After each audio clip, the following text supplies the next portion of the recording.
Assalamualaikum warahmatullahi wabarakatuh. Saya Armando Pribadi SE.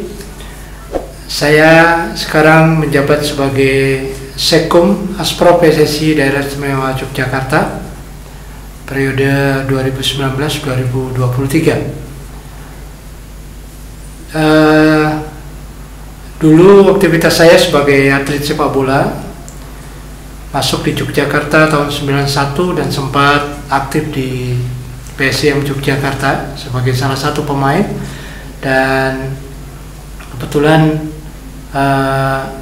beberapa prestasi yang saya raih ketika menjadi wakil POM ASEAN 94 ketika masih menjadi mahasiswa, dan beberapa skill stylist sebagai juggling terbaik di Yogyakarta. Oh ya, Pak, sebagai pemula, seorang yang ingin menjadi atlet itu kita harus ngapain saja? Oke. Sebenarnya dasar dari pemahaman atlet itu kan berarti dia adalah olahragawan. Nah, dia menginginkan untuk menjadi seorang atlet, tentunya keinginan pribadi, rasa senang dulu terhadap cabur yang ingin dia tekuni, kan gitu. Kalau bicara untuk menjadi atlet, kalau bicara tentang follow up nanti untuk prestasi atau disebut atlet profesional, ya tentunya ada beberapa tahapan-tahapan yang harus dilalui. Tetapi untuk menjadi seorang atlet, awalnya dasar pertama adalah rasa senang dengan cabur yang akan ditekuni dulu. Dari situ baru nanti akan melangkah kemana, langkah-langkah selanjutnya, seperti itu. Biasanya itu tahap-tahapannya apa saja supaya kita bisa menjadi atlet profesional? Oke. Karena di Indonesia dibagi beberapa wadah. Jadi kalau untuk pelajar itu dari SD dan SMP biasanya diwadahi dengan kegiatan Dispora. Itu punya program. Jadi setiap tahun ada yang namanya O2SN. Nah, wadah itu yang harus dimasuki sebagai calon atlet untuk mengembangkan ke tingkat level yang lebih baik. Jadi kalau O2SN itu biasanya levelnya pada tingkatan itu karena olahraga olimpiade. Jadi tidak hanya olahraga, tetapi ada sains juga, ada budaya juga. Nah, dari situ mereka diwadahi untuk berprestasi, setidaknya menyalurkan bakat si anak apabila dia punya sedikit kelebihan sebagai seorang atlet.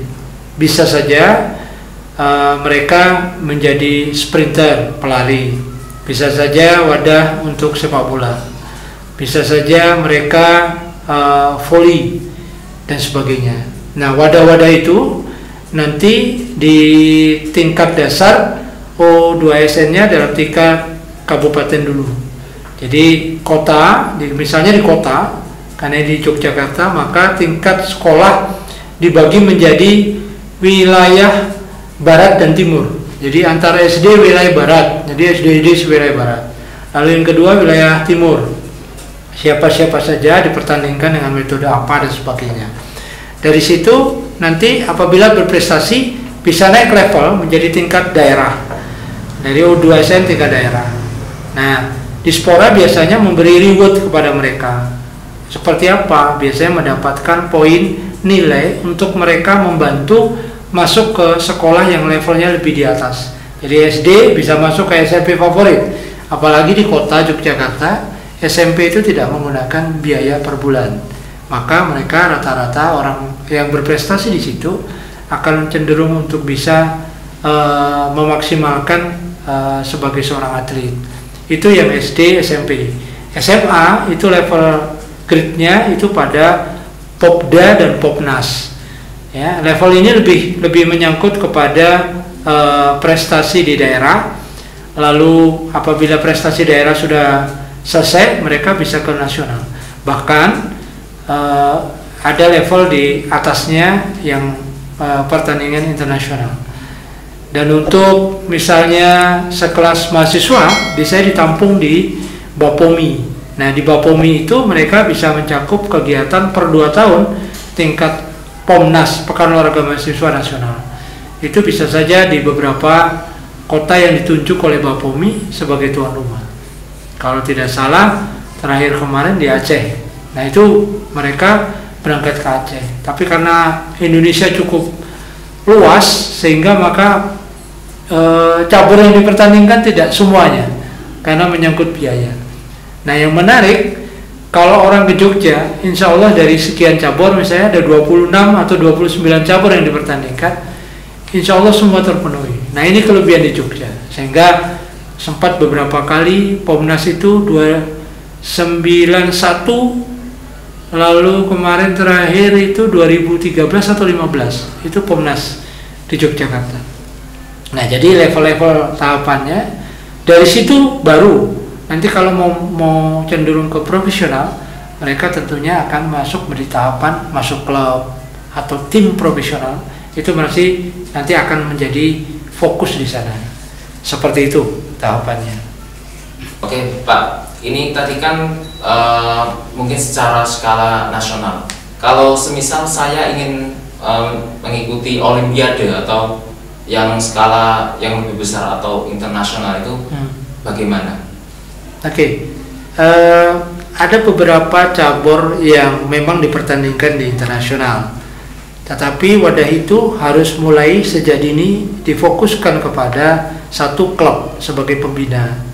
Yang kedua, event-event tadi yang saya sebut di Dispora Dinas Pendidikan, mungkin ada di event-event yang di nasional dan internasional. Nah tahapan-tahapannya itu sama saya rasa, sehingga kalau kita misalnya sebagai perenang itu ada level-level yang daerah, ada Popda juga, ada Popnas ada, bahkan mungkin ketika ada Porda dan PON itu sebagai wadah untuk mereka bisa berprestasi. Nah tahapan Olimpiade ada macam-macam. Jadi kalau misalnya Olimpiade secara umum, maka mereka harus melalui mekanisme atlet menjadi atlet PON dulu. Jadi PON, habis itu Asian Games, terus SEA Games, habis itu Olimpiade. Nah dari tahapan itu kalau kita berprestasi tingkat PON, maka level kita akan naik bisa menjadi atlet salah satu peserta Asian Games. Ya. Nah setelah itu kita akan meningkat menjadi atlet Olimpiade. Nah tahapan-tahapan itu, karena Olimpiade itu adalah multi event, ya, bukan event organizer untuk pelaksanaan turnamen. Contoh Yogyakarta Piala Sultan Hamengkubuwono ke-10 misalnya, itu adalah bukan multi event, tetapi sebuah event cabur A, cabur B atau cabur C. Kalau multi event itu sekelas seperti PON, itu multi event yang sekarang ditunda, yang seharusnya bulan Oktober kita di Papua, kita tunda. Bukan saya yang menunda, tetapi pemerintah melalui KONI dan Kemenpora itu juga menunda pelaksanaannya 2021. Itu pun kalau pandemi COVID-19 masih ada, ya kemungkinan ditunda kembali. Nah tahapan-tahapan multi event ini itu harusnya diwadahi melalui itu tadi yang saya sebut, PON naik, SEA Games dan Asian Games, nah lalu ke Olimpiade, seperti itu. Nah itu tahapan-tahapannya. Oke, untuk saya bisa menjadi atlet yang lebih baik, perlu nggak sih saya itu mengikuti klub profesional? Oke. Saya menggarisbawahi bahwa itu sangat perlu, ya. Contoh sekarang orang banyak berbicara tentang YouTuber. Kalau mereka tidak melalui ajang, misalnya Indonesian Idol atau mungkin yang lain lah, wadah yang dianggapnya menjadi batu loncatan untuk berprestasi menjadi penyanyi, di olahragawan juga harus ada itu, gitu kan? Karena ketika wadah klub itu ada, kita masuk di dalamnya, maka event-event yang lain itu akan muncul, tidak secara individu, melalui mekanisme informasi ke klub atau ke tim, gitu kan? Misalnya ada sebuah event antar, kalau ini olahraga permainan, Kalau olahraga permainan seperti sepak bola, bola voli yang non individu, kayak bulu tangkis itu individu, Anda bisa melakukan sama turnamen, kita ikut. Tetapi biasanya yang diundang adalah klub atau tim. Nah, jadi saya malah menyarankan lebih baik, karena secara edukasi kita akan diberikan ilmu oleh pelatih atau mungkin organisasi tersebut untuk lebih fokus untuk berprestasi, dan wadahnya ada, jenjangnya ada. Jadi kita tidak asal. Jadi contoh misalnya, saya ilustrasikan sedikit. Orang dinyatakan atlet, flu misalnya, kena penyakit flu saja, maka kita maka sangat berpengaruh besar kepada kondisi fisik. Lain dengan orang awam. Orang awam kena flu 1-2 hari mereka tidak ada masalah. Tapi atlet bisa saja kalau dia sprinter, dia akan kondisinya menurun. Kecepatan yang dia sudah ambil maksimal ketika hari H, dia menurun untuk 2 hari selanjutnya, dia tidak latihan, maka kondisinya akan, prestasinya menurun.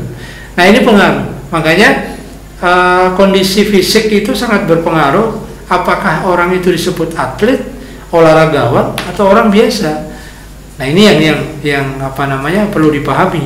Kalau saya wajib hukumnya harus ikut wadah itu untuk supaya teman-teman yang ingin menjadi atlet fokus untuk berprestasi di sana. Seperti itu. Selanjutnya Pak, benar nggak sih Pak, ketika kita sudah menjadi atlet profesional, kita secara otomatis diangkat menjadi PNS? Apakah benar? Ya, tidak semua atlet profesional itu mau menjadi PNS. Ya, non sewu. Kalau misalnya ada bicara sekarang atlet yang profesional dengan gaji 1 bulan 100 juta. Ya, mohon maaf, bukan mengecilkan arti PNS. Ada beberapa individu yang menginginkan itu menjadi target. Tapi kalau bicara profesional, sekarang atlet profesional bisa hidup dengan style gaya dia sebagai atlet. Ya, sekarang bisa saja income dari mana-mana. Ya, jadi tidak hanya targetnya sebagai PNS. Saya rasa itu adalah pola pikir yang maaf ya, terlalu sempit untuk menjadi PNS gitu kan. Seorang atlet kalau memang dia betul-betul mau profesional, dia tetap pada bidangnya, dia fokus di situ, dia konsen di situ. Saya rasa itu bukan menjadi tujuan utama, bahwa kalau saya menjadi atlet, kalau saya profesional, maka besok saya akan menjadi PNS. Tetapi kenyataannya biasanya itu akan mempermudah seseorang apabila berprestasi, apalagi berprestasi secara internasional, maka mereka biasanya ditawari oleh dinas, diberikan informasi dari pemerintah terkait, gitu kan, untuk masuk menjadi pegawai seperti itu. Selanjutnya, apakah ada batasan umur tertentu atau batasan kriteria tertentu untuk menjadi seorang atlet? Ya, mohon maaf kalau mungkin saya berbicara secara individu, bahwa di Indonesia itu tidak punya data, ya. Bahkan di Jepang itu golongan darah itu mempengaruhi atlet itu caburnya apa. Kalau kita kan tidak, faktor kebiasaan, habit dan sebagainya gitu. Karena kulino bahasa Jawanya, karena mereka makan menjadi seorang atlet apa gitu. Nah, sebenarnya ini cukup baik kalau ini didata dari tingkat dasar saja. Saya rasa setiap peserta ujian nasional pasti ada nomor induk ujian, kan gitu. Data itu ada. Nah, apalagi sekarang ada Google, sebut nama mungkin artis siapa misalnya, ya boleh dibuka lah. Ya termasuk saya ada nama saya, bisa dibuka siapa saya, aktivitas saya dan sebagainya. Sebenarnya itu penting dan itu harus. Ya, tidak ada mengatakan bahwa atlet ini karena sejak lahir dan sebagainya. Enggak. Semuanya dibentuk karena situasi dan kebiasaan mereka. Atlet. Nah, yang terjadi di Indonesia, orang menganggap bahwa Indonesia hanya berprestasi di bulu tangkis misalnya. Kenapa? Karena biasanya kelemahan kita atlet Indonesia itu pada olahraga yang tim.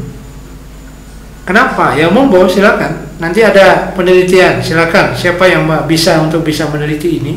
Kenapa? Karena individu kita itu sangat lekat pada ego. Jadi ketika olahraga itu adalah olahraga tim yang menyatukan, contoh, saya backgroundnya pemain sepak bola, mantan pemain sepak bola, maka bicara dengan 11 orang. 11 orang itu butuh kerjasama antara pemain depan, tengah, belakang, penjaga gawang. Itu butuh waktu untuk bisa chemistry di dalamnya. Nah, hal-hal semacam ini biasanya Indonesia itu tidak bagus secara tim. Gitu. Kenapa? Ya monggo ditelisik saja. Tapi olahraga individu lebih berprestasi. Tenis, bulu tangkis, mungkin catur dan sebagainya. Nah ini ada apa? Nah ini. Saya rasa karena data sejak awal kita tidak punya bank data atlet, calon atlet dan sebagainya. Jadi inilah mungkin sedikit perbedaan kenapa kita tidak berprestasi. Kita hanya mempersoalan persoalan, tetapi kita tidak fokus pada hal itu. Bagaimana menciptakan? Contoh, kalau saya menjadi pengurus, maka setidaknya saya punya target. Berapa lama saya duduk sebagai pengurus? 4 tahun? Oke, selama 4 tahun saya harus menyesuaikan dalam waktu 1 tahun. Berarti 3 tahun ke depan saya harus sudah menciptakan sesuatu yang lain daripada yang lain. Apa? Mungkin sistem organisasinya. Apa? Mungkin metode rekrutmen atletnya atau apa dan sebagainya. Nah ini harus dipersiapkan. Nah ini saya rasa cukup penting. Seorang atlet juga jangan berpikir misalnya secara anatomi keluarganya, orang tuanya tingginya 150-an rata-rata. Dia akan saya harus menjadi pemain basket internasional, Pak. Ya. Padahal kalau boleh saya sebut IBL di Jalan Magelang itu mereka ada yang seleksi NBA cewek hampir 2 meter tingginya. Ya bicara tentang fisik saja untuk bisa tes secara profesional dari Indonesia, cewek aja tingginya segitu. Ya, rata-rata pemain NBA 2, rata-rata mungkin 19 berapa gitu. Indonesia tinggi 185 saja sudah mengkelum itu tulang punggungnya ya. Jadi dia lebih bungkuk dan sebagainya. Nah, tentunya ini ada lebih fokus kepada terapis ilmunya, karena di olahraga ada ilmu terapis, maka mempengaruhi tulang punggung. Bagaimana caranya atlet itu di atas 190 itu nggak melengkung. Atlet Indonesia rata-rata kalau sudah di atas itu biasanya agak bungkuk. Kekuatan ruas tulang belakang itu tidak bisa menopang tinggi badan mereka. Mereka rata-rata bungkuk. Nah seperti itu. Saya rasa wajib lah ya. Harus punya data yang akurat mengenai tinggi badan dan sebagainya. Nanti fokus di olahraga apa dan sebagainya. Data itu ada. Ya sedikit saya tambahkan. Saya belum lihat, tapi kebetulan di federasi kita ada data tentang multi event. Korea, Thailand itu atlet itu dipaksa, Mas. Jadi bukan ayo siapa mau jadi atlet, enggak. Mereka dipaksa. Dan ada base camp mereka khusus orang-orang yang tidak punya orang tua, orang-orang yang apa ya istilahnya mereka sengaja ditempa di situ di base camp itu. Dan saya rasa tidak manusiawi. Tapi mereka jadi. Ya kalau boleh dicari di YouTube itu atlet petinju Korea, Thailand itu kalau kalah apa yang dilakukan? Pelatihnya menghajar atlet itu. Kenapa? Tidak ada kata lain. Dalam otaknya harus ada prestasi. Emas juara 1, emas juara 1. Dan itu didoktrin. Nah, ini sebagai tambahan sedikit bahwa ya kalau ingin berprestasi fokus ya fokus gitu. Tapi kan tentunya tidak dengan mekanisme itu. Saya rasa itu. Selanjutnya Pak, apa pandangan jenengan tentang atlet yang pensiun dini? Oke, sebenarnya ini kompleks. Jadi tidak hanya induk organisasi, tentunya sponsor. Ya, kalau di luar negeri itu hidup mereka tergantung kepada insurans. asuransi, semua diasuransikan. Di Indonesia tidak, karena menganggap budaya kita, kultur kita, asuransi itu mungkin mensewu. Kalau orang Muslim ada beberapa yang menyatakan nggak boleh, takdir urusan Allah, ya kan? Nah, itu secara individu mereka boleh berkomentar itu. Tetapi kalau bicara profesional, yaitu tadi, profesional tidak hanya gaji besar. Profesional itu tidak hanya sebagai orang yang punya ngetop, populer dan sebagainya. Atlet profesional tidak hanya itu, gitu. Banyak. Dia harus disiplin, dia harus mengedukasi kepada orang, ya. Di Indonesia atlet-atlet sekarang misalnya, timnas itu rata-rata kemarin beberapa yang usia muda itu menjadi OKB, orang kaya baru. Yang dia tiru apa? Oh, di Eropa pemain rambutnya merah dicat merah. Oh, di Eropa bertato ditato, ya. Jadi kita tidak bicara profesional dari sisi disiplinnya, tetapi niru mereka dari sisi negatifnya, gitu kan? Padahal harusnya mereka fokus latihan pagi, siang, sore. Mereka tidak latihan, ya bagaimana caranya dia mengembalikan, makan, dan sebagainya. Contoh kalau tidak salah, Arsenal ketika itu Mas datang ke Indonesia, uji coba dengan timnas, ya. Kita menjamu sebagai tuan rumah. Sama sekali yang namanya minuman keras mereka tidak sentuh, karena mereka itulah profesional. Jadi profesional itu bukan hanya gaji besar, tapi bagaimana kita sebagai atlet kita bisa mengedukasi, menjaga diri kita supaya kita tidak, ya saya bahasa Jawanya melek bengi, ya kan, tidur terlalu malam. Karena orang kalau sudah tidur terlalu malam, ketika dia tidur tidak bisa besok itu mengembalikan recovery-nya, tidak bisa. Menunggu waktu 2-3 hari. Padahal atlet sepersekian menit, persekian jam dan sebagainya mereka harus didata.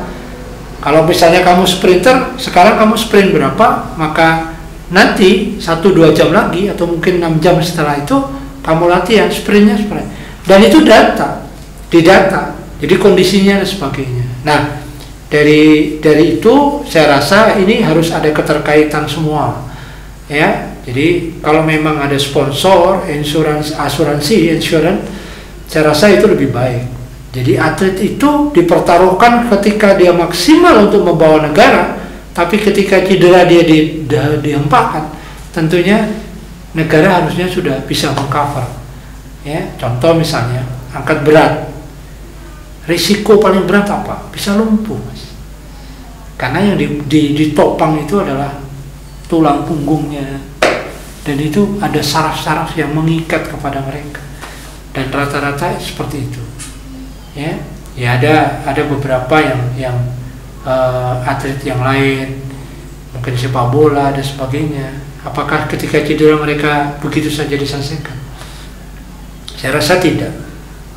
Intinya bahwa ya kalau kita ingin membina, lakukan sesuatu yang baik, hasilnya kita tunggu saja.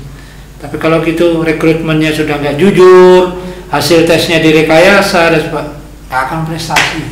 Betul, nggak akan prestasi. Karena diawali sesuatu yang tidak baik. Saya rasa itu. Jadi bahwa atlet kalau misalnya dia ingin mempertahankan, tentu dengan disiplin tinggi dan tentunya dengan edukasi semacam ini. Misalnya kalau bisa dihadirkan atlet yang sebenarnya, ya nanti bisa saya kontak lah, untuk bisa siapa mau hadirkan atlet yang cedera dan sebagainya. Contoh dulu ngetop mungkin ada yang masih mengenal Elias Pikal sampai dia hanya sebagai security sebuah hotel, padahal prestasinya internasional. Tidak mudah untuk menjadi atlet internasional seprestasi sehebat Elias Pikal.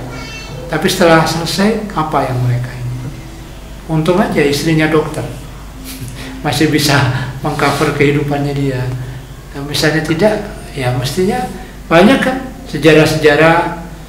Ada yang atlet angkat besi, ya kan, atlet pelari dan sebagainya. Dia menjual kepingan emas, itu kan bukan emas, kan cuma lapisan. Ya orang tidak bisa. Ya tentunya ini menjadi catatan buat pemerintah untuk bisa fokus bagaimana tanggung jawab beliau terhadap pembinaan atlet. Saya rasa itu. Oke, jangan lupa like, comment, share, dan subscribe. Salam olahraga.